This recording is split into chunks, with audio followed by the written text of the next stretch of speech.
Spaceys now have the time and the ability to grind whenever they want, and I think their popularity, if I remember the stats right, has increased, you know, since the dawn of being able to play in your own home. Yeah. I guess so, huh? I mean, I don't know. I mean, when I go on unranked, there's an inordinate amount of Foxes and Falcos, and I think the reason is those characters are more often want to play rather than study or something, right? Right. And some of them also study and stuff. I'm not calling out all Spacey mains, but just saying that they just rely on experience only. The people who rely on raw hours are more often Spacey mains. Yeah. Grinders by nature. High APM, wrist-breaking content. And a code. Whoa, Lempie's clean. Yeah, look at that opener. Yeah, good combo, 50%. You want to be able to kill Fox in just a couple of hits. Because Fox does not have to kill you in a couple of hits in order to win the matchup sometimes. Nice decision. Whoa. Yeah, gets the inner hitbox of forward smash sent straight up instead of outward. Yeah, all just fun stuff, but gets burned on the recovery. Is it going to matter? Can Lempie get just this first blood here in the set? I guess that's a hard read on Fox side B, which I don't think you have to do in order to get it. But, you know, wanted to make a statement. I respect it nonetheless, and another shine to open up the second stock. This is looking explosive, and Lempie's kind of crazy. Yeah, almost read the recovery as well. The punishes are very consistently in that like 40 to 50% range so far, which is enough to get like, you know, just a couple of hits per kill. And our buddy PlayStation7 over here kind of sat back in his chair, a little flabbergasted by the tier of Falco. Have I just never heard of this player, or am I just like doing something wrong in my study and research? Is this like the #2 player in like Kentucky or something that I just don't know about? It is possible, but I'm not the one to tell you. Here we are, just two casters trying our best in a world of people. But on the other side of the game, I mean, I have a comment. Okay, hear it. Let's hear it. I think that Yoshi's is Fox's best stage in the matchup. I also think if you strike here, because Falcos know that, when you strike here, it's because the Falco is the type of Falco that performs well on these types of stages. What you're saying is if you are a second striker and you have the option between Yoshi and something else, and the Falco had left it open, you should be a little more conscious of choosing it, because you could be fighting against this Falco right now. That's where you can get player reads just based on what stages they ban or don't ban. Yeah. I don't think people think enough about that. No, you really can.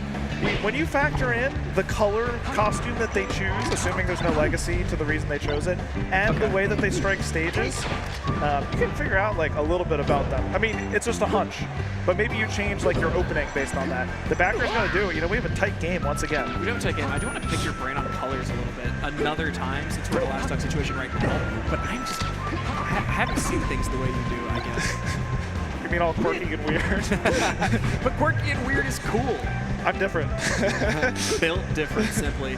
91% on Poonslayer here. I'm surprised that just wasn't even a stock entirely. What if it's lemon pie? I was thinking about that. That's why I said the lemon pie thing, too. What do we do? We already went with Lempie. You just stick with it. Confidence. That might have been wrong, though. Confidence and apologies. All right, well, let's see what happens in game one, shall we? Somebody kill somebody, okay? I'm back here. Okay, there we go. Yeah, we have an edge guard scenario. Nice reaction with the up tilt. We can react offline. PlayStation7 steals the game.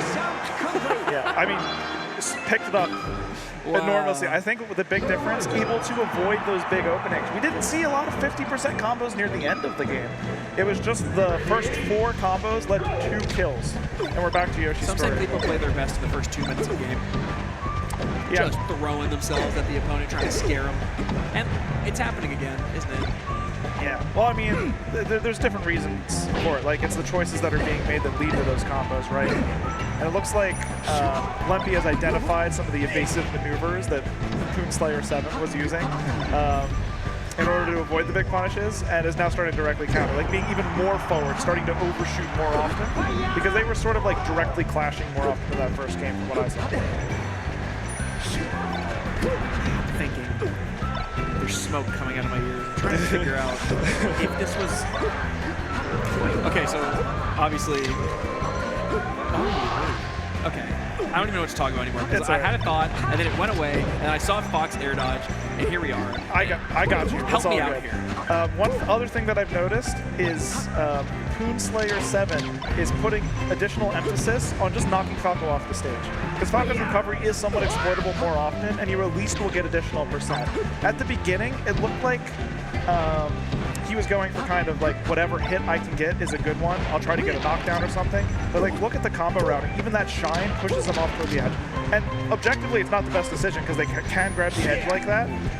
But I mean, I think it's saying something about his mindset when it comes to combos, that he really wants to push Falco off the stage early and get those edge guards. And then on the other side, Poonslayer's kind of misses the ledge there. Lempie was ready, though, I'd like to say, to shine. There's always those funny interactions when the other player techs in the shine, and it just happens over and over again. We only had 2 that time. Yeah. Sometimes it's way more, depending on how clean you are at the tech. The lip makes it kind of easy. Yeah, I mean, really, you should just grab the edge. You should. You should. But I do it, too, where you just do it 5 times. Yeah. Up smash, will kill. Yeah, there's been even, like, some choices during the edge guard, right, where you either get to choose, will I send them back off, or do I go for a big punish? And rather than choosing, like, that up air or up tilt or something, Poonslayer7 has been choosing to do a narrow back air to push them off the stage. Right, and just getting into kind of like the middle of the game here, where both players are just trying to look for one big opening, because both of them are, what are these forwarders? Those forwarders are so silly. They narrowly avoided one and got a forward smash kill.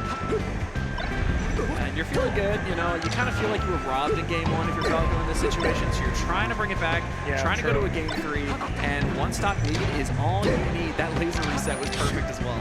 Yeah, I like the lasers to stop a high jump. Poonslayer has the wherewithal to be able to side beat the ledge.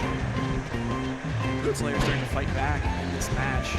Oh, that back air's big. He's off the stage. This is what Poonslayer wants. Oh, but not exactly the finisher for the stock that we were looking for. Here's the shine to try again. A forward air to send him into the back, into the stage, but another forward smash off stage. And this might be the game. A little moonwalk. Perhaps it is hubris that will be the downfall of Poonslayer. I guess that makes sense, doesn't it? Doesn't it? Yeah, that's poetic in a way. But we're going to a game 3. Fun. Now that you mention it, has everyone been 2-0? We had a game 3, right? Yes. Oh, the Kirby. No, that didn't happen. No, there was one though. It wasn't the SE game. I'm fairly certain we've gone 1-1, but in any case, well, I forgot about it, so we're going to game 3. Now, this is going to go to Pokemon Stadium, so this was a Falco ban. What would you recommend? As Falco? Oh, Falco choice? No, Falco ban. Because Falco won the game, right? Man, I tell you, things are different with transformations, because without transformations, I think in these days, this is a Falco stage. Without depending what, you know, maybe not for Lempie though. The way that he plays is kind of high octane, using the platforms to combo. So it could be something like that. I don't know if like, these 2 players know each other enough or have done research to know what stages they like and dislike. I'd be terrified if my opponent had done that already. I'm thinking the way Lempie's playing, ban FD, don't want to get chain grabbed. That's how I feel. Yeah, that's fair. And maybe Poonslayer does something that I do. Oh, you ban FD, you must not like long flat stages. Let's go to Stadium. Maybe it was one of those types of situations. It could have been. I could see that. And we do have a tight game. Okay, yeah, trying to read the double jump just was a little bit late on it. So Poonslayer starting to catch on to some of the invincibility avoidance options as well with Lempie. I think Lempie wants you to get up in place, my friend Poonslayer. It keeps happening. The shine follow-up. Yeah, I'm pretty sure every tech that I've seen this game so far has been a tech in place, and then of course Lempie takes it right back. That was clean though. I like that. Down smash is a great choice to immediately get the stock. A lot of the other ones may have been DI-able, so that at least there's a mix-up. Down smash ends it immediately. Falling up air was good. The laser just for a little bit of style points, and try position a little bit as well. Turn around. No, it's the forward smash, almost fully charged, if not. We do have a tight game, though. This is going to be down to the wire, I reckon. It sure seems like it. Oh, get up attack. Yeah, I mean, everyone was used to get up in place. One thing I've noticed is Lempie still does have some long follow-ups, right? As, of course, commentator's curse, right? Yeah. Of course. It wasn't just the platforms that led to those extra extensions. You know, I think that one of the differences is it kind of looks like Poonslayer is more confident in his own punish game on a stage like this. Oh, the standing laser is going to cost you. Wow, that fair Fox up tilt. I mean, it may have still been coming out, but usually, you know, up tilt just trades or beats those moves. And now that we're in game 3 of a pretty important match here on stream, things are starting to get a little spicy. Seeing a lot more move whiffs. People are getting kind of nervous. I see it. On stage, side B, right? Yup, we've got some weird stuff that's been happening. But another up air is something you can hit with your eyes closed if you play Fox enough. And Poonslayer's got the lead here. Yeah, and I mean, getting any percent here is huge because Falco's crouch against the game. He is pretty strong on Fox. Not having the Nair option opened up is huge. At this point, up tilt is unlocked for Fox. Only true crouch cancel will break it. Will beat it. And now Nair is unlocked as well.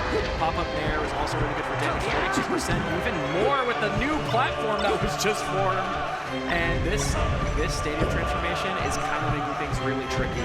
Yeah, I mean, Poonslayer really on the bait and punish game right now. Look, there's another one. Makes it look like he's going to jump. Instead, he waits and shields, beats the dare, and gets the stock from the edge guard, yeah. And that is a 2-1 victory. Technically went to last stock because there was a suicide bear there. When you saw at the very end, there was like a shine forward air. That was supposed to be a shine bear to finish the set, yeah. But it still ended up working anyway. Poonslayer taking the win, 2-1, and that was clean. An extra fist bump at the end too, some good sportsmanship, love to see it. Yeah. I mean, it was, you know, you always say good games. Those were actually good games. Those were good games. Every single game was pretty good. That forward smash pop-up was funny, but yeah, like, this was not